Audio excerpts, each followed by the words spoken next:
Buenos días, hermanos y amigos. Vamos a tener el estudio de Daniel, capítulo 5 y la caída de Babilonia, parte 4. Y voy a pedirles que me acompañen a tener una palabra de oración.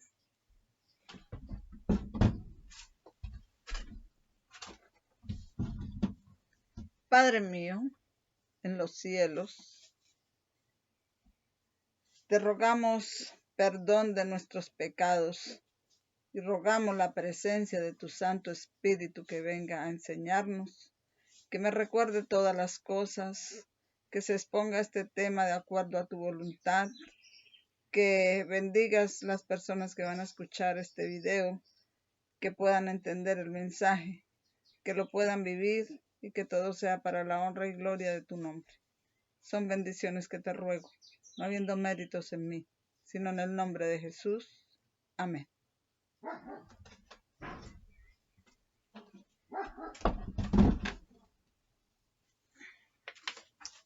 Bueno, entonces vamos a empezar el estudio.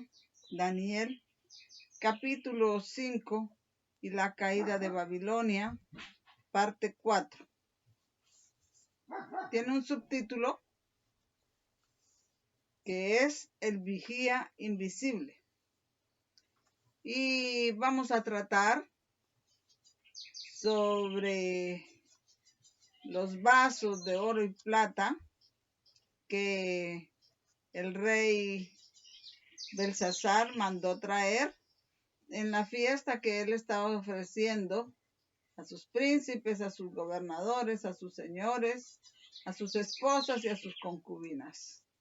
Vamos a meditar en esta parte y bueno, para ello vamos a leer Daniel capítulo 5, verso 4.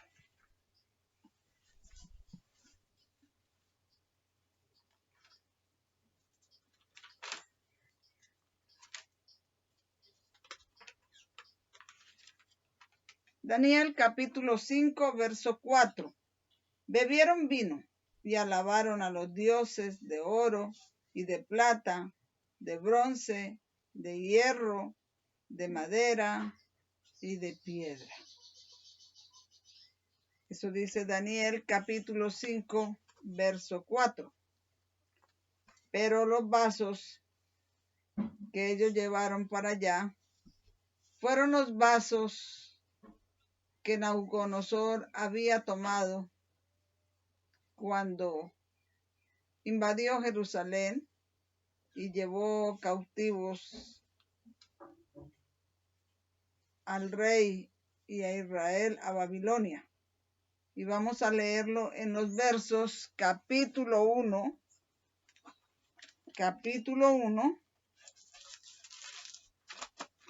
versos 1 y 2. Daniel capítulo 1, versos 1 y 2.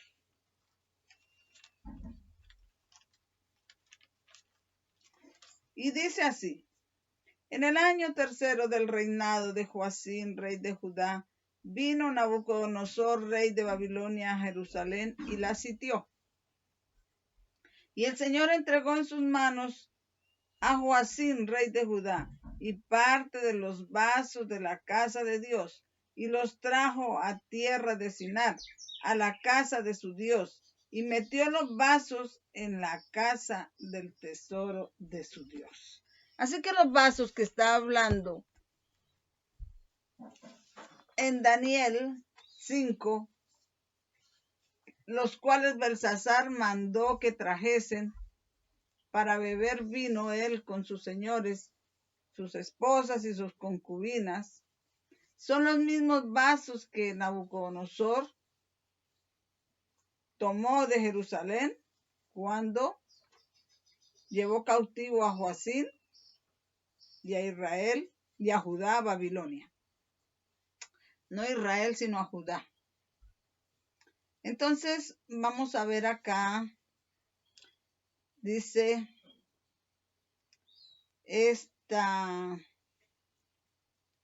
Belsasar, mientras probaba el vino, ordenó traer los vasos de oro y plata que su padre Nabucodonosor había sacado del templo que estaba en Jerusalén, para que bebieran en él el rey y sus príncipes, sus mujeres y sus concubinas.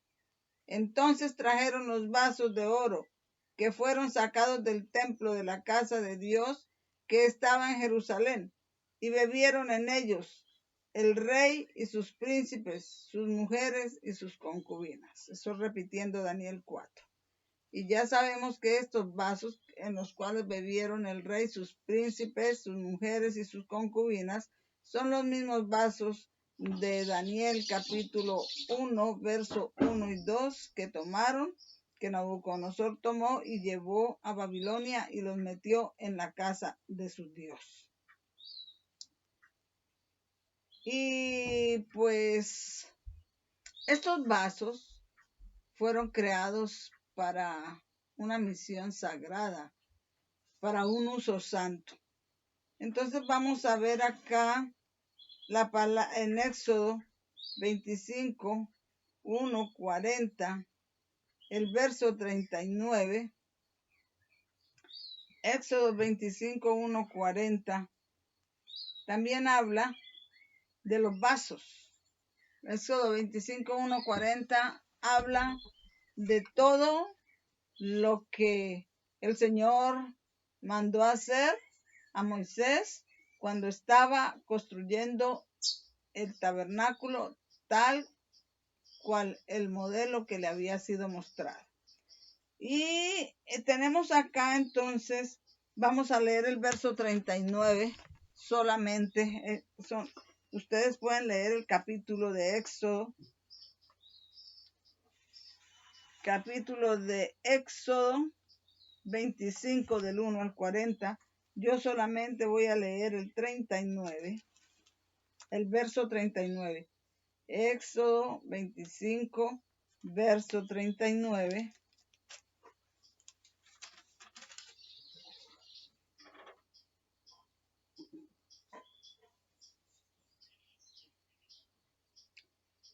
De un talento de oro fino harás con todos estos vasos. Así que esos vasos serán hechos de oro. De un talento de oro fino harás con todos estos vasos. Y vamos a ver aquí en la concordancia Strong la palabra vasos. Y vasos es una palabra hebrea cuyo número es 3627 y es de un número de una palabra hebrea que es 3615 y significa algo preparado. Como un equipo, un equipo de utensilios que se necesitaban. Algo preparado como implemento, utensilio, vestido, vasija o arma, herramienta, vasija, vajilla. Eso significa vasos. Y fueron hechos preparados para un uso santo, para un uso sagrado, consagrados a Jehová. Y estos vasos también representaban el plan de salvación, una profecía del Evangelio eterno.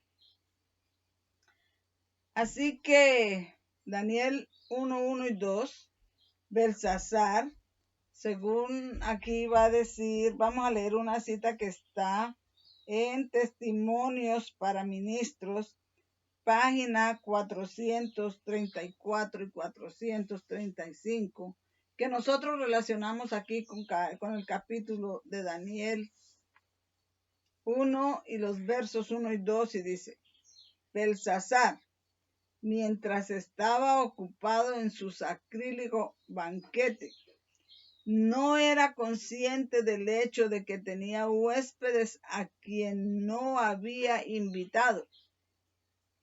El Dios del cielo oyó las alabanzas tributadas sobre vasos de oro y plata.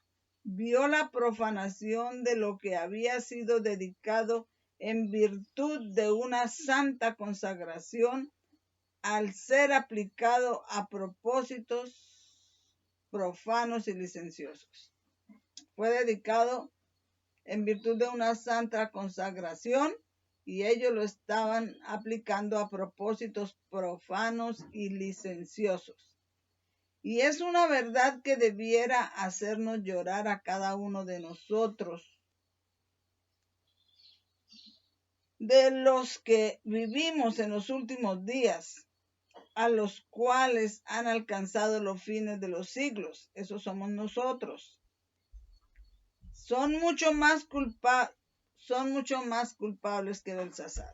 O sea que nosotros somos mucho más culpables que Belsasar. Esto es posible de muchas maneras, dice la profeta Ellen White.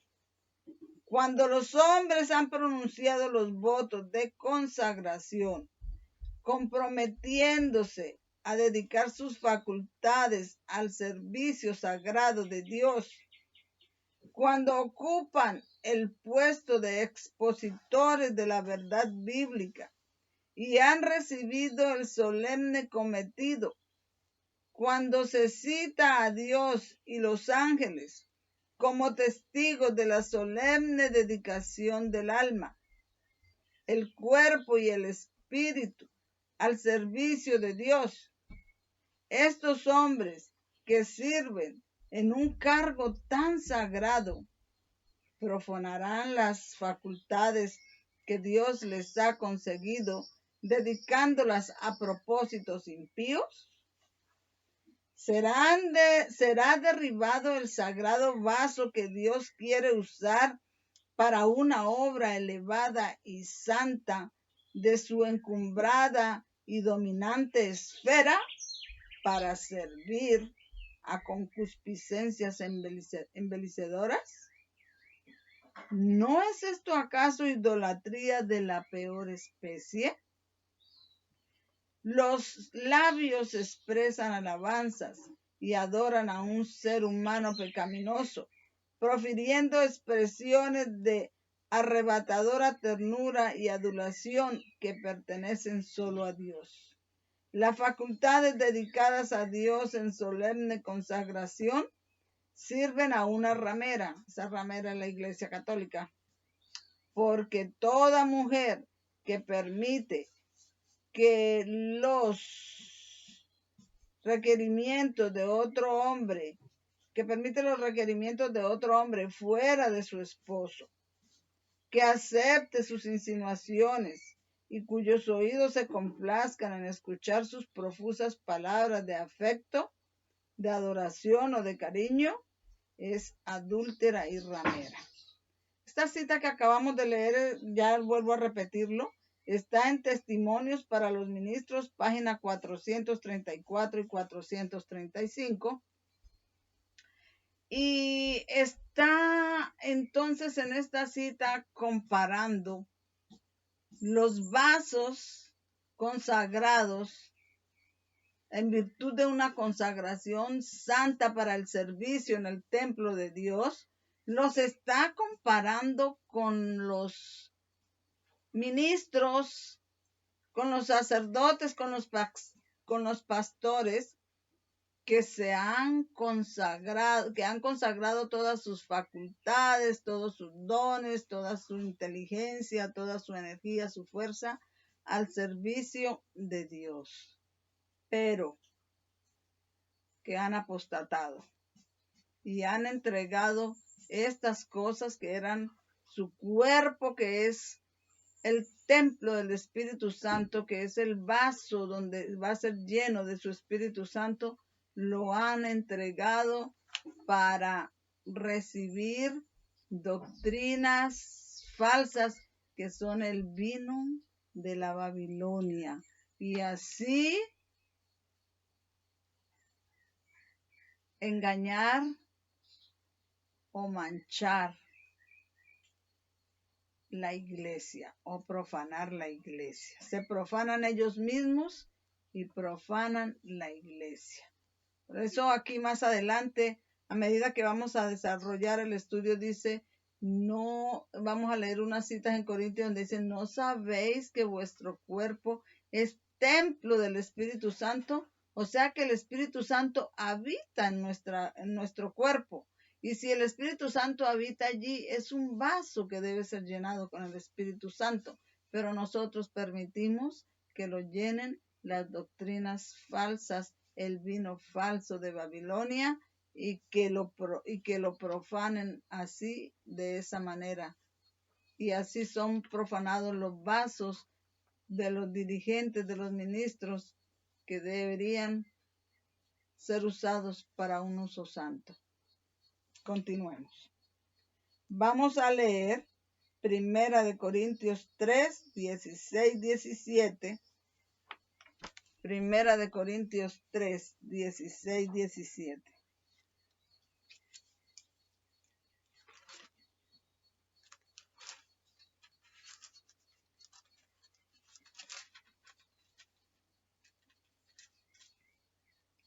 ¿No sabéis que sois templo de Dios y que el Espíritu de Dios mora en vosotros? Así somos vasos que deben ser llenados con el Espíritu Santo. Y esos vasos son templo del Espíritu Santo. Si alguno destruyera el templo de Dios, Dios le destruirá a él. Porque el templo de Dios, el cual sois vosotros, santo es.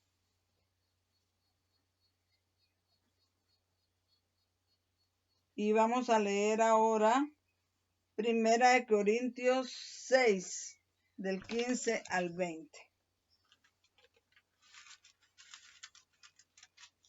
1 Corintios 6, 15 al 20. ¿No sabéis que vuestros cuerpos son miembros de Cristo? Son sus vasos. ¿Tomaré acaso los miembros de Cristo y los haré miembros de una ramera cuando recibimos su vino falso, que son sus doctrinas de hombres? Dios me libre. ¿O no sabéis que el que se une con una ramera es hecho un cuerpo con ella, con la Iglesia Católica? Porque dice, los dos serán una sola carne. Pero el que se une al Señor, un espíritu es. Huid de la fornicación. De todo pecado que el hombre comete está fuera del cuerpo. Mas el que fornica con su propio cuerpo, mas el que fornica contra su propio cuerpo peca. ¿O ignoráis que vuestro cuerpo es templo del Espíritu Santo que está en vosotros, el cual tenéis y que no sois vuestros? Porque comprados sois por precio. Glorificad pues a Dios en vuestro cuerpo y en vuestro espíritu, los cuales son de Dios.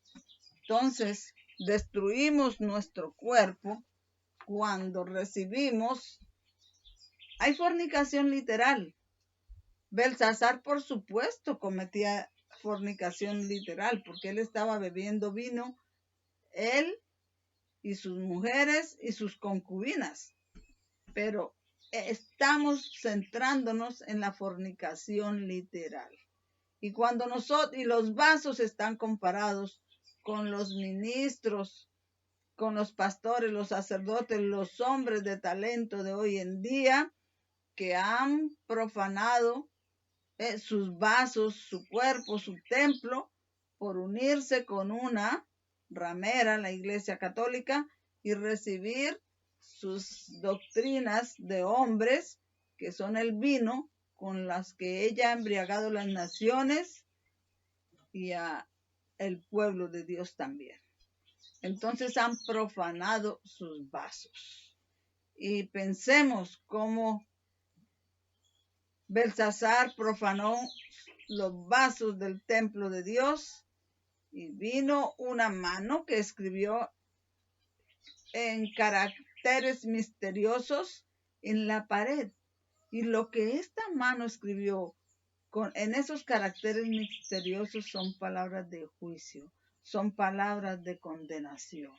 Así que si nosotros somos eso, ese capítulo de Daniel 5 tiene significativas connotaciones proféticas para nosotros los que alcanzamos los fines de los tiempos. Pensemos que no que si manchamos nuestros vasos, que los hemos consagrado para el uso santo de Dios, lo único que nos queda es las palabras de juicio que una mano sin sangre escribió en la pared. Vamos a desarrollarlo para que entendamos esta parte.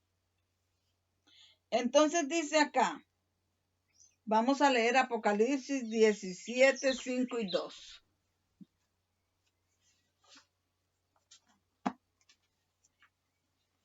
Apocalipsis 17, 5 y 2.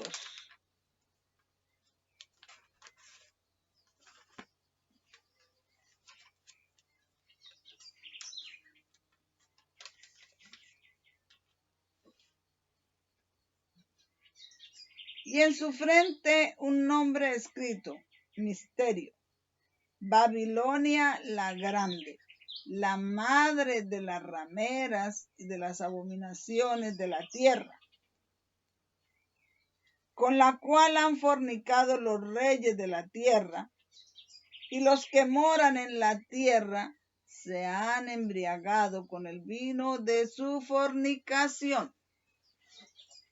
Aún los vasos santos consagrados para Dios, que representarían los que se han consagrado para servirle al Señor, han sido embriagados con el vino de sus falsas doctrinas. Eso es una profanación sacrílega. Eso es una, como dice aquí la cita de Testimonios para los Ministros, eso es una idolatría de la peor especie. Vamos a leer la siguiente cita. Dios desea que el cuerpo sea un templo para el espíritu. Cuán solemne es entonces la responsabilidad que recae sobre cada alma. Si contaminamos nuestros cuerpos, no solo nos hacemos daño a nosotros mismos, sino a muchos otros. Los cristianos tienen la obligación ante Dios de mantener el alma, el cuerpo y el espíritu libres de todo lo que contamina, porque han sido comprados por precio. El que se contamina a sí mismo con falsas doctrinas o con cualquier práctica impía está ayudando a profanar la iglesia, porque su influencia corrompe. Eso está en la Review and Herald, noviembre 6 de 1900. Y vuelvo a repetir esta parte. El que se contamina a sí mismo con falsas doctrinas,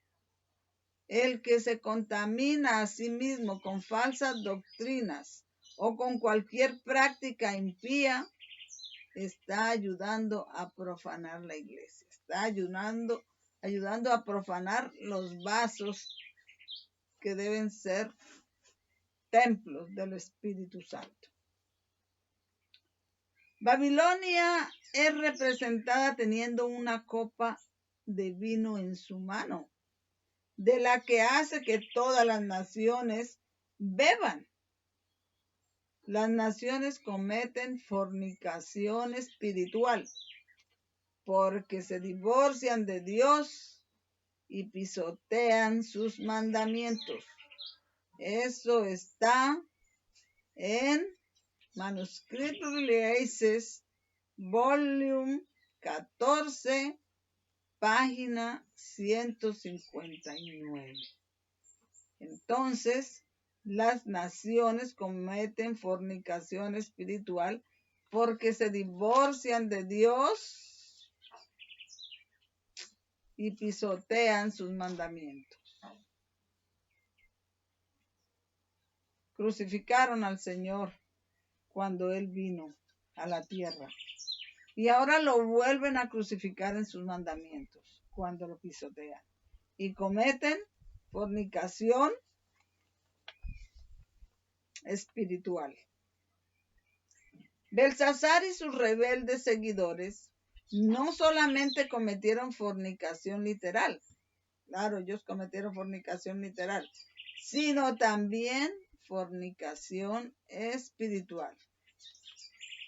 Y tenemos una cita acá que está en Sermones y Charlas, volumen 2, 184, que dice: toda adoración falsa es adulterio espiritual. Así que toda adoración falsa es adulterio espiritual. Toda doctrina de hombres, todo lo que no ha sido instituido por Dios, es una adoración falsa y es un adulterio espiritual. El segundo precepto que prohíbe la adoración falsa también es un mandamiento de adorar a Dios y servirle solo a Él. El Señor es un Dios celoso. Con Él no será trivial.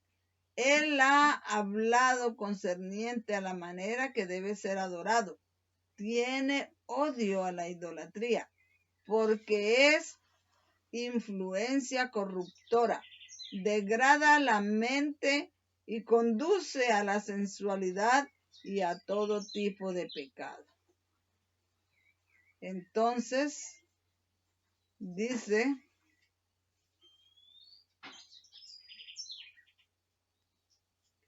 así que el Señor es un Dios celoso. Dice, Él ha hablado concerniente a la manera que debe ser adorado. Él ha dicho de qué manera debe ser adorado.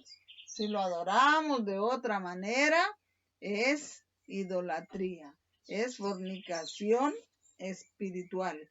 Y Él odia la idolatría porque es una influencia corruptora, degrada la mente y conduce a la sensualidad y a todo tipo de pecado. Vamos a leer acá otra cita que está en ese mismo libro, Sermones, como aquí está, aquí lo traducí, Sermones y Charlas, volumen 2, páginas 182 y 183, que dice: toda adoración falsa es adulterio espiritual. El segundo precepto que prohíbe la adoración falsa también es un mandamiento de adorar a Dios, y esa ya la leímos. La cita que vamos a leer es la otra del mismo libro. Es la siguiente, que también está en ese mismo libro, Sermones y Charlas, volumen 2, páginas 182 y 183, que dice: el uso de imágenes por parte de la Iglesia Católica Romana es anticristiano. Dios nos requirió eso para que lo adoráramos. Y como lo adoran de esa manera, pues es una adoración falsa y es adulterio espiritual. El uso de imágenes por parte de la Iglesia Católica Romana es anticristiano. Quienes lo adoran son quebrantadores de los mandamientos.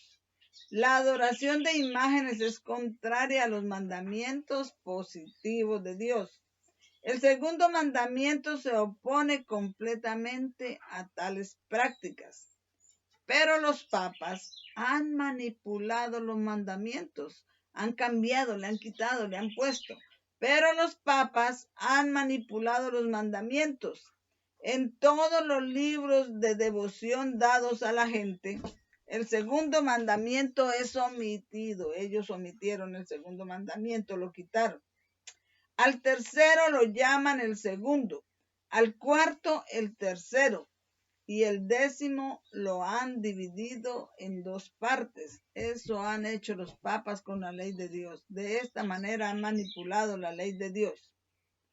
Así, en lugar de conformar sus prácticas a los mandamientos de Dios, han alterado los mandamientos de Dios para armonizar con sus prácticas, para adaptarse a su culto. Han quitado y agregado a la palabra de Dios. O sea, le han quitado y han agregado a los mandamientos con tal de que armonice con las prácticas de los papas del catolicismo, con las prácticas de sus cultos. Y esto es idolatría. Y esto se llama fornicación espiritual. Continuamos leyendo la cita. Por su trato de la palabra, los papas se han exaltado a sí mismos por encima del Dios del cielo.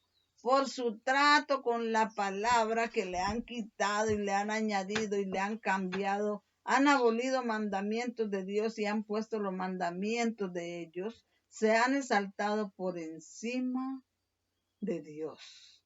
Y esto, exaltarse por encima de Dios, por eso este pecado de exaltarse por encima de Dios es lo que les da la medida para que Dios lo llame el hijo de perdición, el hijo de pecado. Esta es la razón por lo que en la profecía se especifica al Papa como el hombre de pecado. Satanás es el creador del pecado.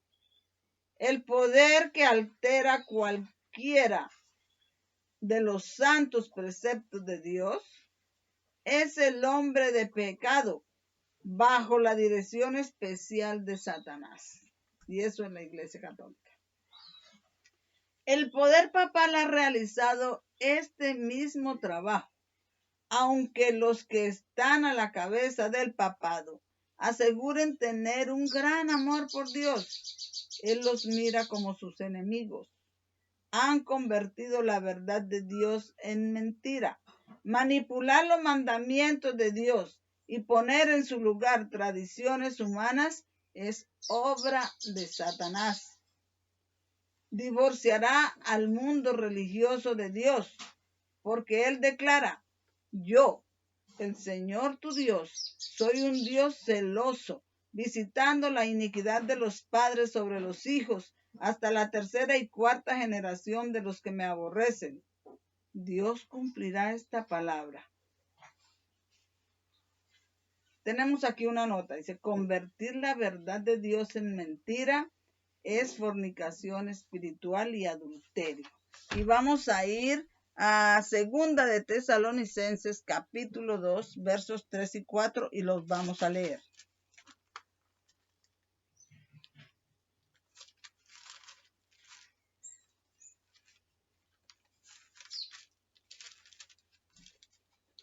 Dice así: nadie os engañe en ninguna manera, porque no vendrá sin que antes venga la apostasía y sea revelado el hombre de pecado, el hijo de perdición, el cual se opone y se exalta contra todo lo que se llama Dios o es adorado, tanto que como Dios se sienta en el templo de Dios, haciéndose pasar por Dios. No vendrá sin que antes venga la apostasía y sea revelado el hombre de pecado, que se exalta por encima de Dios, tanto que se sienta en el templo de Dios, haciéndose pasar por Dios, y por esta razón es que la profecía lo llama el hombre de pecado. Tenemos un subtítulo acá que dice la misma hora. Y vamos a leer Daniel 5:5. La misma hora. Daniel 5:5 dice, y en aquella misma hora salieron unos dedos de la mano de hombre y escribían delante del candelero sobre lo encalado de la pared del palacio real. Y el rey veía la palma de la mano que escribía.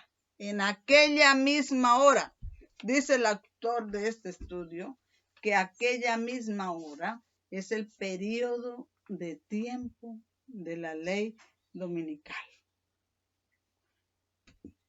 Vamos a seguir leyendo acá. Aquella misma hora, en aquella misma hora, unos dedos de mano de hombre escribían delante del candelero sobre lo encalado de la pared, y el rey veía la palma de la mano que escribía. Vamos a leer Daniel 4:30-33. Daniel 4:30-33.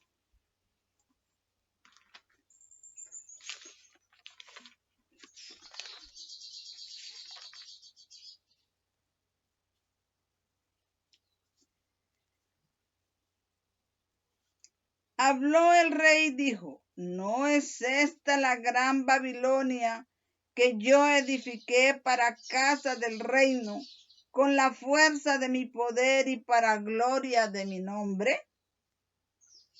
Aún estaba la palabra en la boca del rey, cuando descendió una voz del cielo diciendo, a ti se te dice, rey Nabucodonosor, el reino es traspasado de ti. Y de entre los hombres te echan, y con las bestias del campo será tu morada, y como a los bueyes te apacentarán.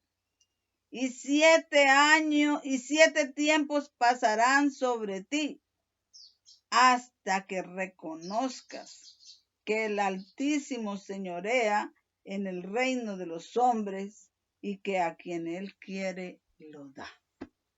Ahora bien, nosotros estamos relacionando este pasaje de Daniel 4, versos 30 al 33, con el capítulo de Daniel 5. Y muchos podrán decir que son historias diferentes, que no tienen relación la una con la otra, pero tienen relación en muchas cosas. Y una de ellas que mi mente ha podido vislumbrar es que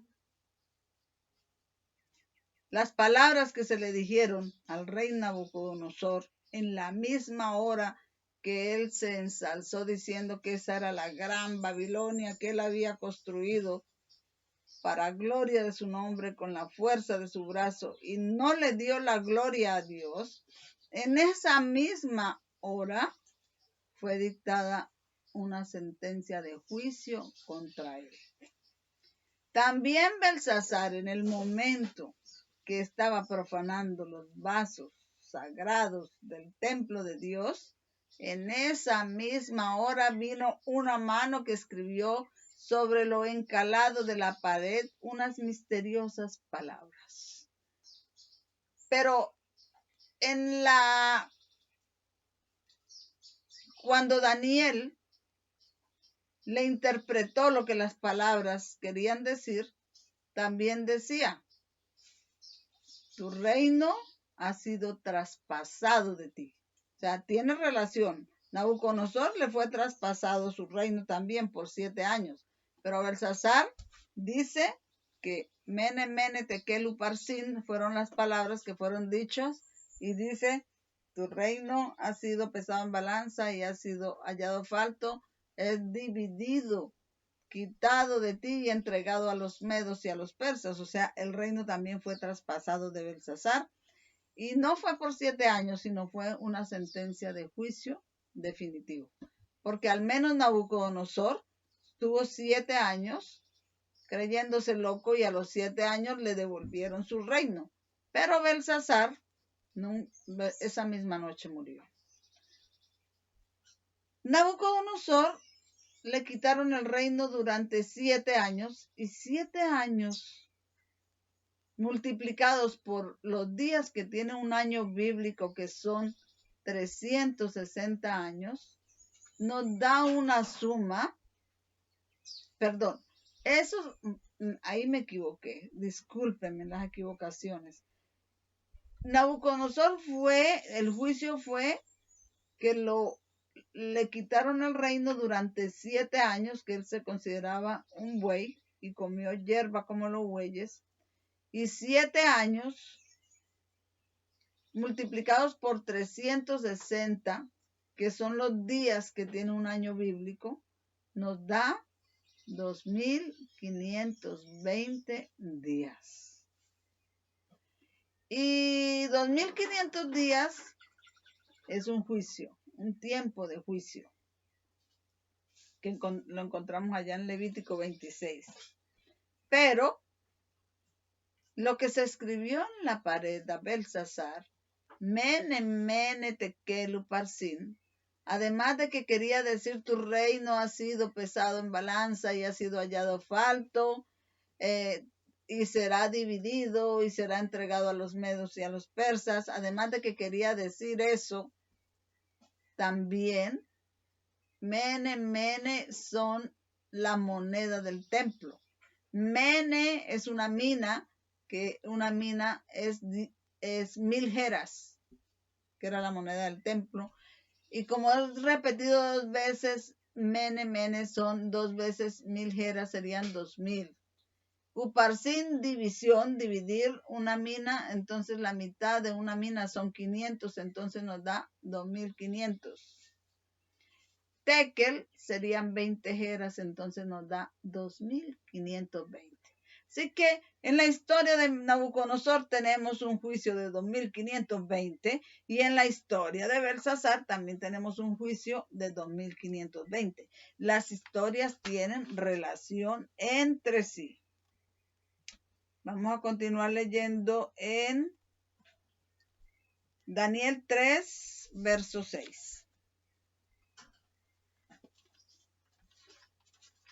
Daniel 3, verso 6 dice así: y cualquiera que no se postre y adore en la misma hora será echado dentro de un horno de fuego ardiente. Y cualquiera que no se postre y adore en la misma hora será echado dentro de un horno de fuego ardiente. ¿Ante quién se iban a postrar? Ante la imagen que hizo Nabucodonosor. ¿Y eso cómo se llama? Idolatría espiritual. Solamente debemos postrarnos y adorar delante de nuestro Dios. Leamos también Juan 7:30. Evangelio según San Juan, capítulo 7, verso 30, y allí dice: entonces procuraban prenderle, pero ninguno puso mano sobre él, porque aún no había llegado su hora. Jesús sabía en qué momento era su hora, en qué momento tenía que ser crucificado. Y procuraron prenderle allí en el tiempo, pero ninguno, fueron retenidos, ninguno pudo poner mano sobre él, porque su hora no había llegado. ¿Cuál hora no había llegado? La hora en que tenía que ser crucificado en una cruz.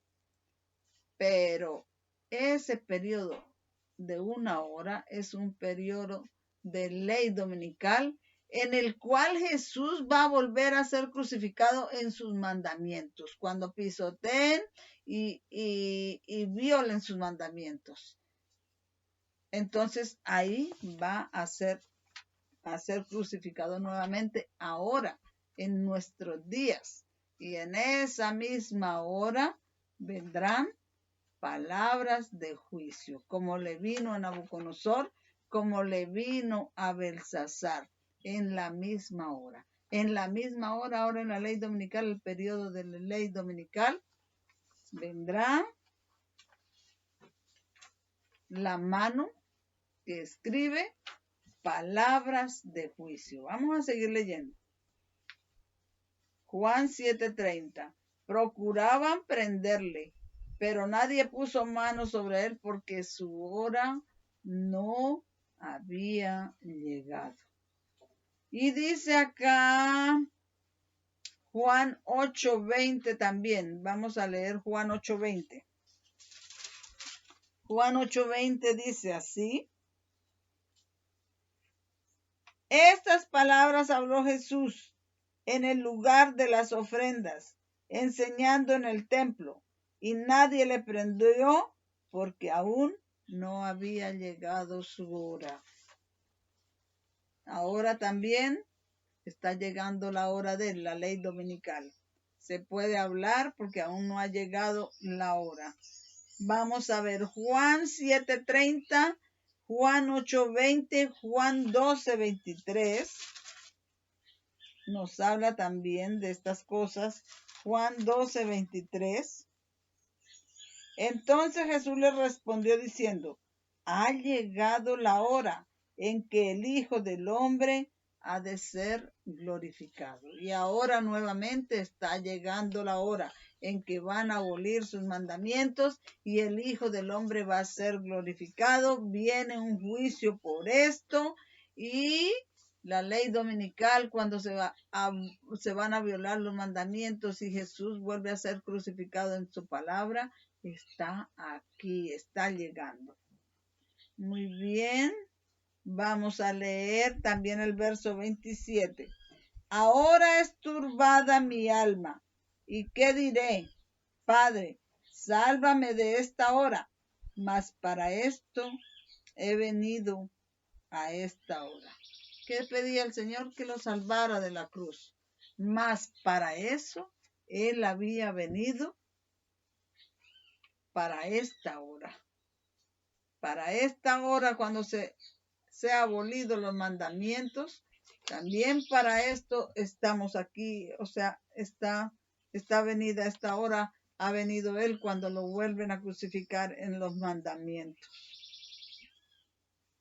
Dice Juan 13:1.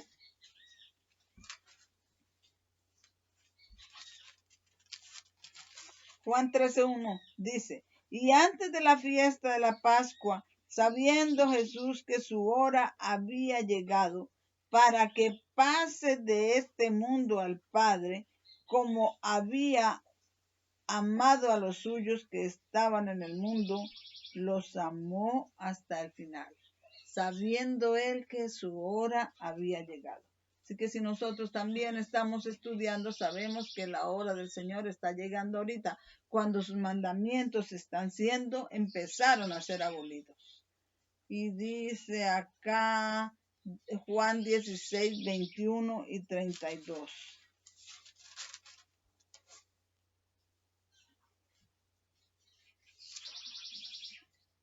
Dice, pero todo esto os harán por causa de mi nombre, porque no conocen al que me envió. Perdón, estaba leyendo la cita equivocada. 16:21 dice, la mujer cuando da a luz tiene dolor, porque ha venido su hora, pero después que ha dado a luz un hijo, ya no se acuerda de la angustia, por el gozo de que haya nacido un hombre en el mundo. Cuando la mujer da a luz a su hijo, tiene dolor. Y eso tiene muchas connotaciones significativas para nosotros. La mujer. ¿Quién es la mujer? La iglesia. Cuando da a luz, tiene dolor. ¿Por qué? Porque ha venido su hora. La iglesia tendrá dolor ahora que viene su hora. La abolición de los mandamientos de Dios y la persecución de los que los aborrecen. la persecución de los que aborrecen a los que guardan los mandamientos de Dios. Pero después que ha dado a luz un niño, ya no se acuerda de la angustia por el gozo que haya nacido un hombre en el mundo. Muy bien, tenemos aquí una nota. En las Escrituras, la palabra hora representa el periodo de tiempo de la ley dominical. En este momento, es en este momento que dedos de la mano de hombre escriben en la pared las palabras Mene, Mene, Tekel, Uparsin. Es en esta vez que el tiempo de gracia se cierra para toda la humanidad. Y eso quiere decir Mene, Mene, Tekel, Uparsin, pronunciado juicio. Y el que sea sucio, ensúciese más, y el que sea santo, santifíquese más, porque ahí se cierra el tiempo de gracia para toda la humanidad. En las Escrituras, la palabra ahora representa el periodo de tiempo de la ley dominical. Es un periodo de tiempo que comenzó desde el 11 de septiembre del 2001. Y es en este momento que está siendo escrito por dedos de una mano de hombre. Escriben en la pared las palabras Mene, Mene, Tekel, Uparsin. Es en esta vez que el tiempo de gracia se cierra para toda la humanidad, y los que se pierden tendrán, porque empieza por el pueblo de Dios, tendrán escrito en sus vestiduras: pesado ha sido en balanza y ha sido hallado falto, como a Belsasar. Y morirán eternamente como Belsasar. Dormirán el sueño de la perdición eterna. Es hora de arrepentirnos, de librarnos de este juicio, de ir a los pies del Señor para que nos perdone y de obedecer sus mandamientos, pase lo que pase. Dedos de una mano del hombre, tenemos un título acá. Poco se imaginaba Belsasar que un testigo celestial presenciaba su desenfreno idólatra, pero un vigía divino, aunque no reconocido, miraba la escena de profanación y oía la alegría sacrílega. Pronto el huésped no invitado hizo sentir su presencia. Al llegar al desenfreno, a su apogeo, apareció una mano sin sangre y trazó en las paredes del palacio con caracteres que resplandecían con fuego, palabras que, aunque desconocidas para la vasta muchedumbre, era un presagio de condenación para el rey y sus huéspedes, un presagio de condenación, ahora atormentados por su conciencia. Acallada quedó la ruidosa alegría, mientras que los hombres y mujeres, dominados por un terror sin límites, miraban la mano como trazaba lentamente los caracteres misteriosos. Como en visión panorámica desfilaron ante sus ojos los actos de su vida impía. Les pareció estar emplazados ante el tribunal del juicio eterno, cuyo poder acababan de desafiar. Y más adelante va a mencionar, cuando los libros se abran en Apocalipsis 20, que el Señor muestra como en visión panorámica individualmente a cada uno en qué momento se empezó a apartar de Dios, y le muestra toda su vida, cómo se alejó y se divorció de Dios, y por lo cual se pierde. Donde tan solo unos momentos antes habían prevalecido la hilaridad y los chistes blasfemos, se veían rostros pálidos y se oían gritos de miedo. Cuando Dios infunde miedo en los hombres, no pueden ocultar la intensidad de su terror. Y tengamos en cuenta esto, porque ellos se llenaron de miedo. Dios les infundió de miedo, pero en una cita más adelante vamos a encontrar en otra escena que pasa de la misma manera, que esa escena es cuando fue traída la mujer sorprendida en adulterio para que apedrearla y traerla a la presencia de Jesús, con el consentimiento de Jesús, que eso era una trampa que le colocaba. Belsasar era el más aterrorizado de todos. Él era quien llevaba la mayor responsabilidad por la rebelión contra Dios que había llegado esa noche a su apogeo en el reino babilónico, o a su máxima altura. En presencia del vigía invisible, representante de aquel cuyo poder había sido desafiado y cuyo nombre había sido blasfemado, el rey se quedó paralizado de miedo. Su conciencia se despertó, desatáronse las ceñiduras de sus lomos y sus rodillas se batían la una contra la otra. Belsasar se había levantado impíamente contra el Dios del cielo y había confiado en su propio poder sin suponer siquiera que alguno pudiera atreverse a decirle, ¿por qué obras así? Ahora comprendía que le tocaba dar cuenta de la mayordomía que le había sido confiada y que no podía ofrecer excusa alguna por haber desperdiciado sus oportunidades ni por su actitud desafiante. Profetas y Reyes 386, párrafo 2. Cuando la rebeldía estaba en su altura, en su máxima altura, es un título aquí. Adelantada la construcción de la torre, parte de ella fue habitada por los edificadores, otras secciones magníficamente amobladas y adornadas se destinaron a sus ídolos. El pueblo se regocijaba en su éxito, loaba a los dioses de oro y plata y se obstinaba contra el soberano del cielo y de la tierra. De repente, ellos adoraban lo mismo que Belsasar, los vasos de oro, plata y a sus dioses de oro y plata, o sea, estas mismas deidades que adoraban en Babilonia, en Medo-Persia. Y de repente, la obra, de repente, así cuando venga el clamor de medianoche, levantados, viene el esposo salir a recibirle, eso de repente. Así que esto es clamor de medianoche.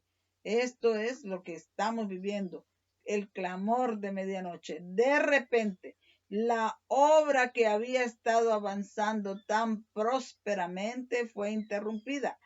Fueron enviados ángeles para anular los propósitos de los edificadores.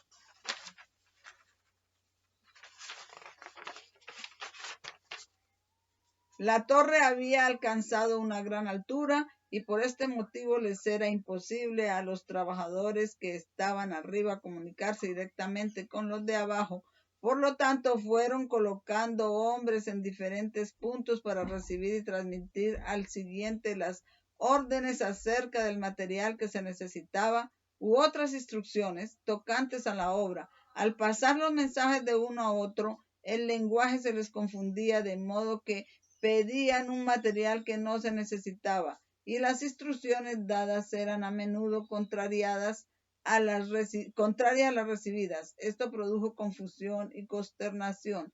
Toda la obra se detuvo. No había armonía ni cooperación. Los edificadores no podían explicarse aquellas extrañas equivocaciones entre ellos y en su ira y desengaños se dirigían reproches unos a otros. Su unión terminó en lucha y derramamiento de sangre. Como prueba del presagio de Dios, cayeron rayos del cielo que destruyeron la parte superior de la torre y la derribaron. Se hizo sentir a los hombres que hay un Dios que reina en los cielos. Patriarcas y Profetas 113.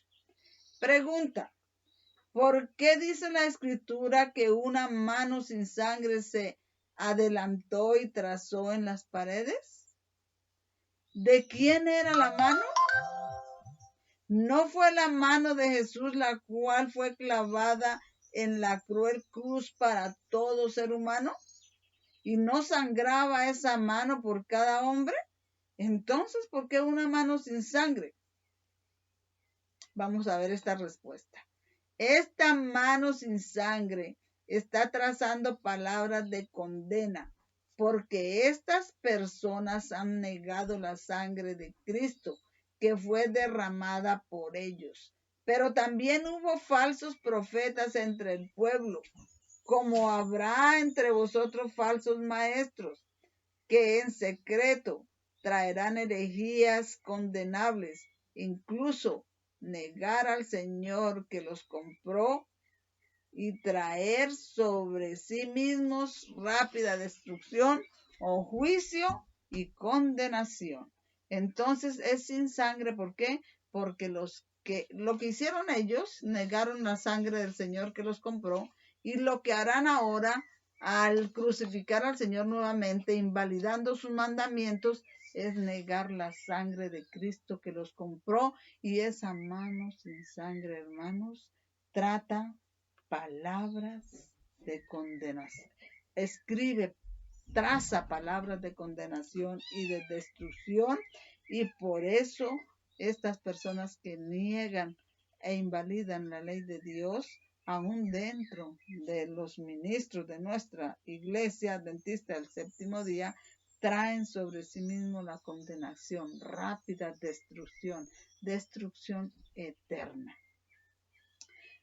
Vamos a leer una cita aquí en el conflicto de los siglos. Multitudes de hombres perversos profiriendo gritos de triunfo, burlas e imprecaciones están a punto de arrojarse sobre su presa, cuando de pronto densas nieblas más sombrías que la oscuridad de la noche caen sobre la tierra. Luego un arco iris que refleja la gloria del trono de Dios se extiende de un lado al otro del cielo y parece envolver a todos los grupos en oración. Las multitudes encolerizadas se sienten contenidas en el acto. Sus gritos de burla expiran en sus labios. Olvidan el objeto de su ira sanguinaria. Con terribles presentimientos contemplan el símbolo de la alianza divina y ansían ser amparadas de su deslumbradora claridad. Como en el tiempo en que Belsasar vio la mano, su rostro se demudó y el rostro de sus señores todo se desencajó. Asimismo, cuando vino y confundieron los idiomas en la torre de Babel, todo fue confusión, se desencajaron. Así también ahora en nuestro tiempo, cuando ya ocurra esto,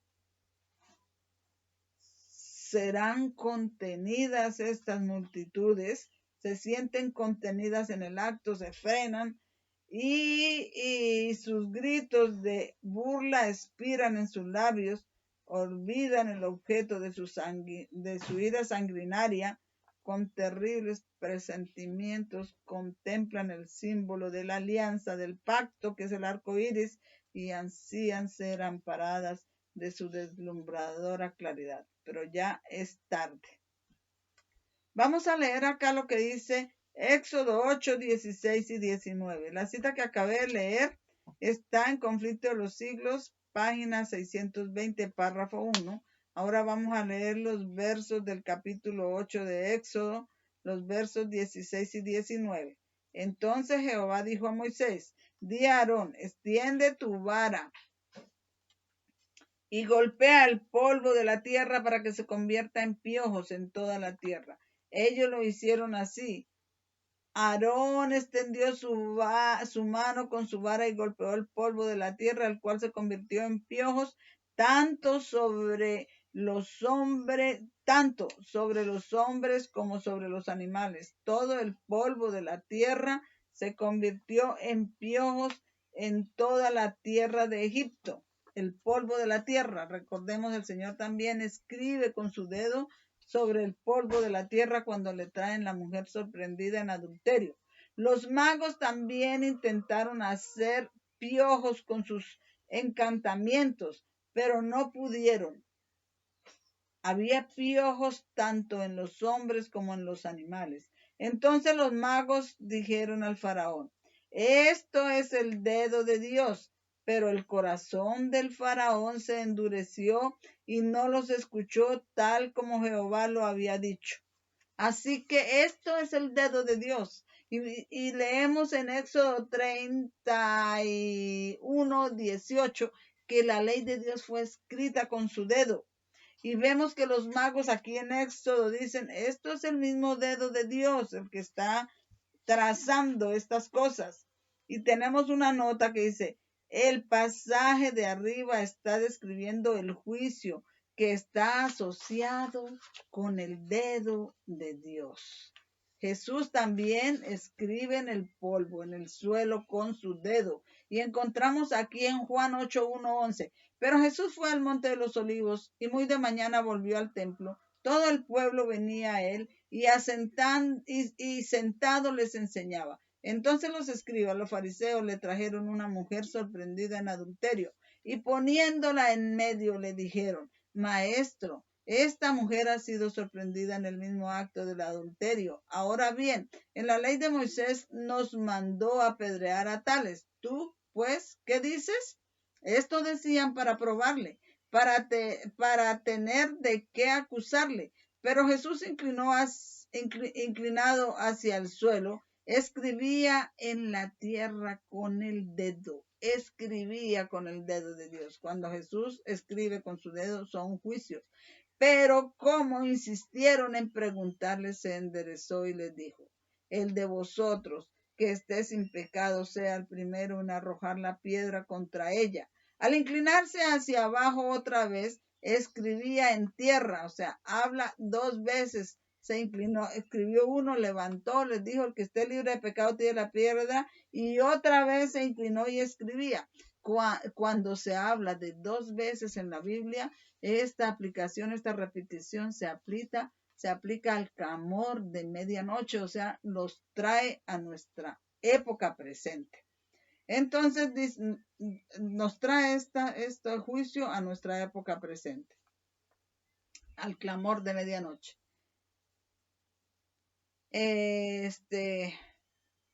Dice: al inclinarse hacia abajo otra vez, escribía en tierra, pero cuando lo oyeron salían uno por uno, comenzando por los más viejos. Solo quedaron Jesús y la mujer que estaba en medio. Entonces Jesús se enderezó y le preguntó: mujer, ¿dónde están los que te condenaban? ¿Ninguno te ha condenado? Y ella dijo: ninguno, Señor. Entonces Jesús le dijo: ni yo te condeno. Vete y desde ahora no peques más. Esto es en la Biblia. Dos veces escribió en el polvo. Ahora vamos a leer la cita del deseado de todas las gentes, porque también dos veces dice que escribió en el polvo. Pronto fue interrumpido.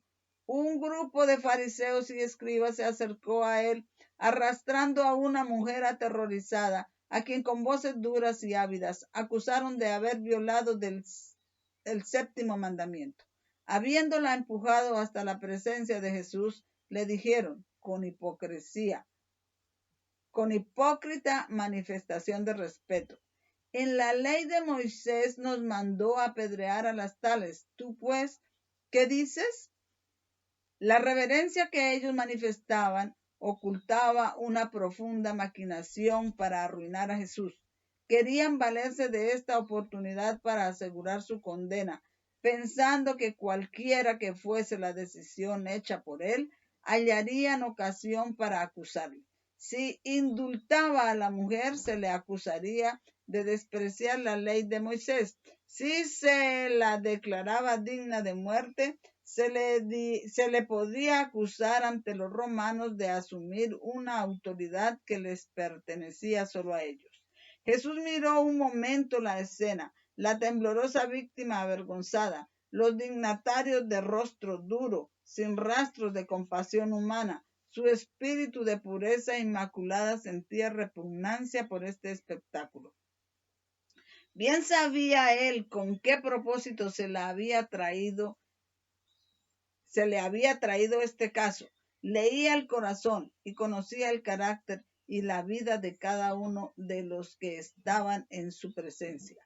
Aquellos hombres que se daban por guardianes de la justicia habían inducido ellos mismos a su víctima al pecado a fin de poder entrampar a Jesús. No dando señal de haber oído la pregunta, se agachó para entrampar a Jesús. No dando señal de haber oído la pregunta, se agachó y fijó los ojos en el suelo, empezando a escribir en el polvo. Impacientes por su dilación y su aparente indiferencia, los acusadores se acercaron para imponer el asunto a su atención. Pero cuando sus ojos, siguiendo los de Jesús, cayeron sobre el pavimento a sus pies, cambió la expresión de su rostro. Igual que Belsasar demudó su rostro, también el rostro de estos, al ver lo que Jesús estaba escribiendo en el polvo, cambió la expresión. Sintieron la condenación de su vida, la condenación de sus hechos. Cambió la expresión de su rostro. Allí, trazados delante de ellos, estaban los secretos culpables de su propia vida. El pueblo que miraba vio el cambio repentino de expresión y se adelantó para descubrir lo que estaban mirando con tanto asombro y vergüenza. Al par que profesaban reverencia por la ley, los rabinos, al presentar la acusación contra la mujer, estaban violando lo que la ley establecía.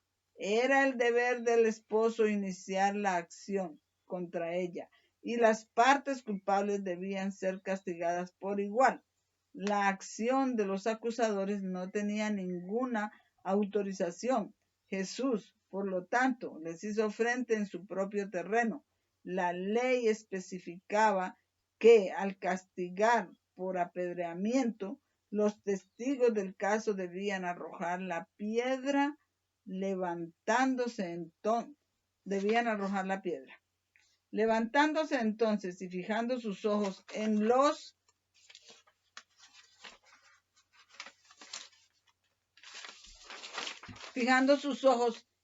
los ancianos maquinadores, les dijo: el que de vosotros esté sin pecado, arroje contra ella la piedra primero. Y volviéndose a agachar, continuó escribiendo en el suelo. No había puesto de lado la ley dada por Moisés, ni había usurpado la autoridad de Roma. Los acusadores habían sido derrotados. Ahora, habiendo sido arrancado de su mano,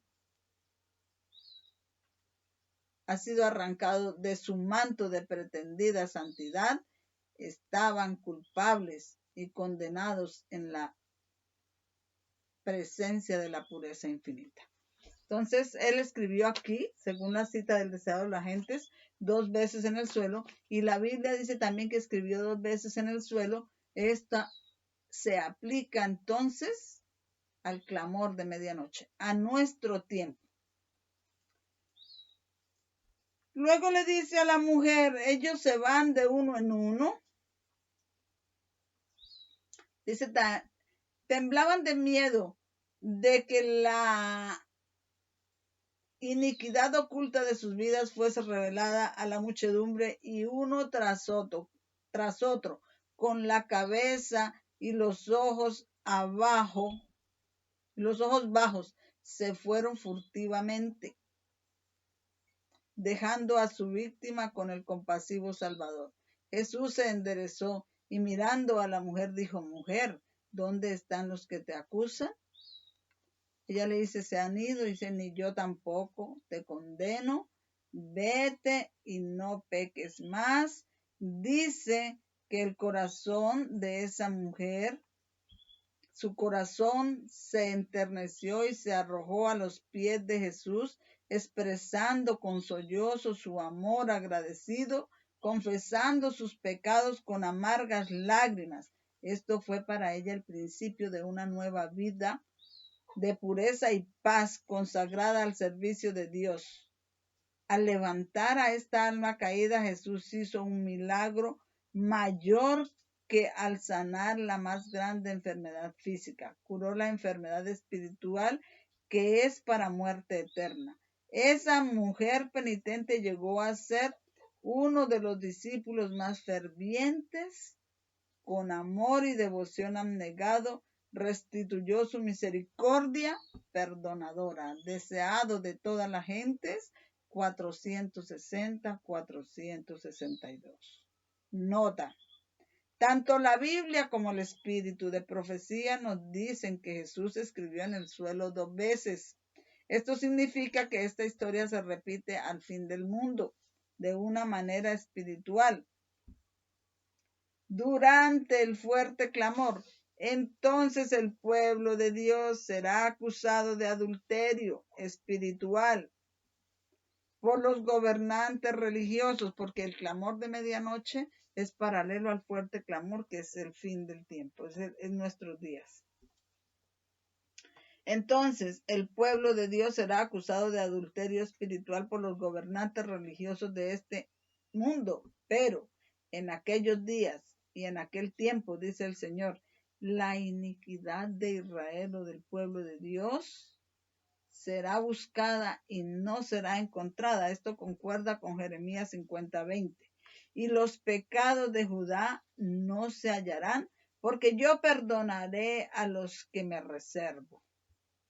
Entonces vemos que el Señor nos ha perdonado, nos ha limpiado ya y ya ellos nos acusarán a nosotros, pero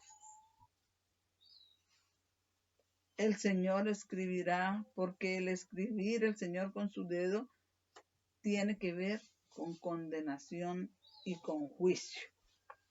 Éxodo, la ley de Dios fue escrita con el dedo de Dios también, y esos son juicios de Dios, la ley de Dios. Fue escrita con el dedo de Dios. Éxodo 31:18, ya lo dije. Y cuando acabó de hablar con él en el monte Sinaí, dio a Moisés 2 tablas del testimonio, tablas de piedra escritas con el dedo de Dios.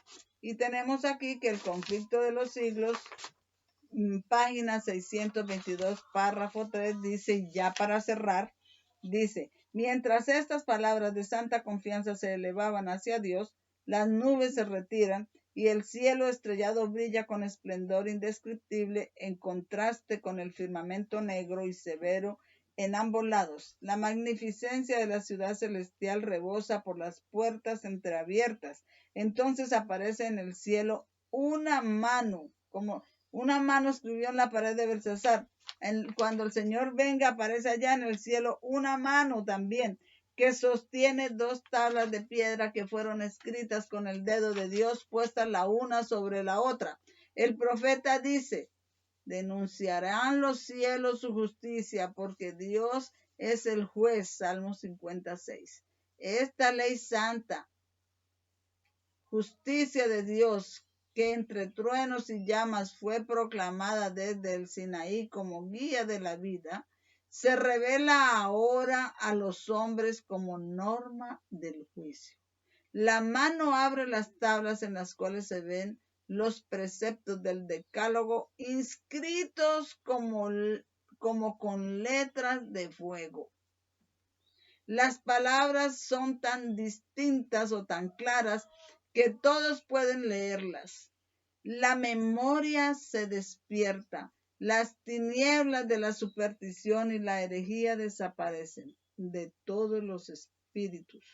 Y las 10 palabras o los 10 mandamientos, breves e inteligibles y llenas de autoridad, se presentan a la vista de todos los habitantes de la tierra. Conflicto de los siglos 622, párrafo 3. Todas estas cosas escritas con el dedo de Dios tienen que ver con el fuerte clamor, con el fin de los tiempos, con la fornicación espiritual, el adulterio espiritual, y con las falsas doctrinas de Babilonia. Y pues mi deseo es que todos podamos apartarnos de eso y de la marca de la bestia, y que aceptemos las palabras de Dios para librarnos de estos juicios de condenación eterna. Si les gustó este video, por favor, espárzalo como hojas de otoño, dele me gusta, suscríbase y compártalo. Acompáñenme a una palabra de oración.